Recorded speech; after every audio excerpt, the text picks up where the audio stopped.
So everything that I have today, these were all the things that I was told that I could never have. Right? I grew up in a small town. Um, no, not much entrepreneurship in my family. My dad and my uncle tried to run some bars. They tried to get some construction going, but they never really experienced the success.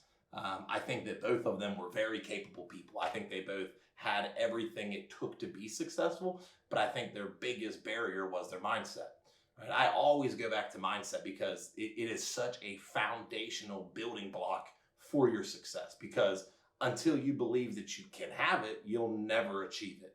Right? And for me, one of the biggest pieces to that is, you're capable of more than you think you are. Right? We don't believe that we're capable of certain things because we've never experienced it, because we've never been able to achieve those things, right? But think about all the things that you've acquired over time, whether it be a victory of some sort, or some type of material item, or a person, right?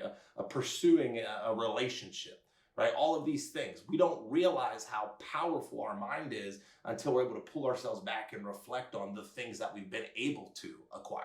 Right? If you look at a relationship side, there's probably been a time or a person that you've wanted to be in your life, right? And next thing you know, they're in it, right? And you didn't necessarily maybe pursue it in a certain way, or think that they're going to even give you the time of day, but next thing you know, you're with that person, right? Now that alone is exactly what success is like, right? You have to start to think about the things you want. You've got to be able to stay positive, keeping that positive mindset, right? Even negative talk can start to dwindle down and diminish your belief in yourself, right? So you've always got to be careful what you're saying, because you're always listening.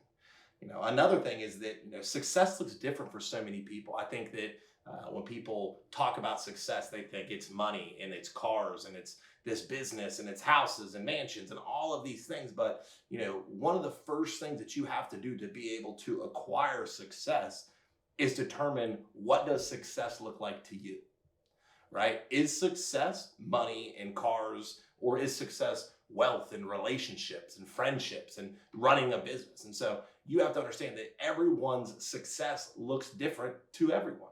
And so understanding what does success look like to me is a foundational block to be able to start to build on top of. The next thing is that you just because you didn't come from it doesn't mean you can't have it, right? I came from a small town, right? So I'm originally from Wheeling, West Virginia, played some hockey growing up, did some things like that. Then I got into the coal mines and I got into gas plants, and I started to see myself doing the same things that those around me did. Right, my dad worked in a chemical plant his whole life. My grandfather, he was a coal miner, and so I started to kind of follow their roadmap because that's all I knew. Think about it. How many of you are in the same field or a similar field as someone close to you, a friend, a relative, a mother, a father? Right? We tend to kind of drift that way a lot of times because that's all we know. And because that's all we know, that's all we think that we can have, right? So you have to start to determine, what does success look like to me? What are the things I'm telling myself that I can't do to be able to have success? And then what am I telling myself that because I haven't been exposed to it yet, that I don't deserve it yet? So I'm going to go ahead and give you a couple steps to be able to start to really define this, right? One, what does success look like, right? Two, who are the people that you need to start to get around in order to achieve that success, right? I didn't even know that mentorships existed until I got into business, right? I got into real estate investing, and I had spent some money on a mentor and flew out to Arizona and, learned all of these things. But I didn't even know that that was something that existed, right? When you're from certain areas, small town like myself, people weren't even salespeople where I was from. Right, I knew a couple in my life, but I had no idea what a sales role was like. Right, so you have to start to figure out, how do I get it in front of the people that I want to achieve success like? One of the greatest mentors in my life was Ryan Niddell. He was an individual that I was watching him on Instagram or social medias, and he was talking about business, and he was talking about psychedelics, and he was talking about bodybuilding and all of these things. And I was like, wow, that is a person that I would like to see myself being like, right? That's the type of person that I want to be like that when I grow up, right? And so you have to start to look and find those people, right? I tell everybody the biggest first step you can take is figuring out how to get in the room with those individuals. But that's not the only step, right? It's one, figuring out how do I get in the room with them, but then it's two is saying, how do I get prepared to be in that room, right? How do you prepare yourself for those opportunities, right? Because you never know when an opportunity is going to come your way. And the worst thing that you can do is not be prepared for that opportunity, right? And so by determining what rooms do I need to be in, what does success look like for me, now we can start to figure out, okay, what are the things that I need to know to be able to, when I get that opportunity, to take full advantage of it, right? If you want to get into service-based businesses, right? Start looking for service-based entrepreneurs that are doing things that you like, doing things that you could see yourself doing, right? And the thing is, so often I think that we try to model people too much, right? I think that it's really good to have mentors that you learn from, but do not try to be them, right? You need to try to be a little bit of everyone, right? I've got a couple great mentors. I literally have a mentor for business. I've got a mentor for, spiritual. I've got a mentor for relationships, right? Because I know that each one of them possesses a different skill. I think too often we look at people that are successful and we think they're good at everything, right? They check all the boxes, but they don't. They're only exposing us and showing us the things that they are good at, right? And so take it with a grain of salt on how they live and the things that they're achieving, and understand that, there's going to be something there that you are going to be better at it than they are. But you have to start to determine, what do I want this thing to look like, right? So one is, what does success look like to you?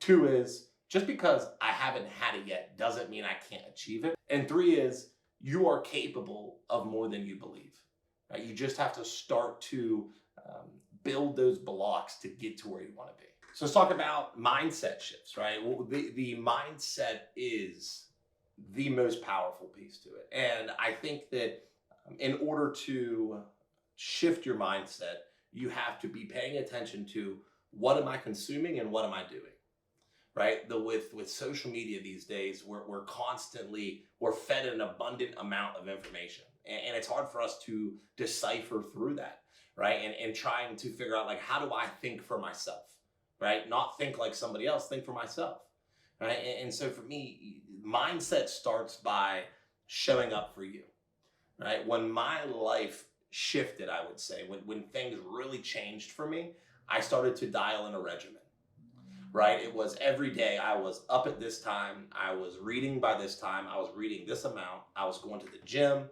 I was doing this, I started to structure my life the way that I knew the version of me would be performing their life, right? Don't worry about where you're at right now. Don't worry about where you're at right now. Start to think about, where do I want to be, and what does that version of me look like, right? Does that version of you, adversed in reading, or is it mentorship, or is it coaching, or is it leadership, or is it sales, or is it real estate or service, right? It's like, what does that version of you, that greatest version of you, what do they look like? What are they doing? Who are they talking to? Who are they spending time with? What are they consuming, right? You need to go through your life and start to really build out a checklist of those things, right? Because I think so often we get so busy and we're moving that we just become super reactive, right? And the greatest mentors that I've had are proactive versus reactive. Reactive is a type of person that something happens and you're immediately triggered and you respond. Proactive is knowing that instance is coming, or knowing that event is coming, and preparing yourself for it, right? Because you can only control so many things, right? I believe that it's Marcus Aurelius talks about, it's the power circle, right? He said you can only control your circle of power. Right? And what is that?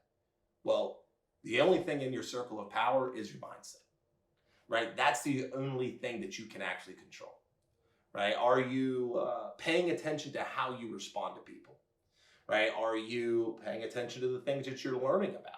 Because at the end of the day, the mindset is the pinnacle. That's the thing that starts to sway the momentum in the other direction, because you start to see, once you start to dial in your mindset, you see how volatile most people are, right? And then you're stuck with another predicament, right? The other predicament is saying, okay, well, these people respond and act and do these things. Now, do I have the mindset control to be able to disarm the situation versus triggering the situation? Right? Do I have the control to be able to help this person, understand my way versus seeing it my way? Right? All of these things become so important because the way that you respond to people is the way that people are going to respond to you.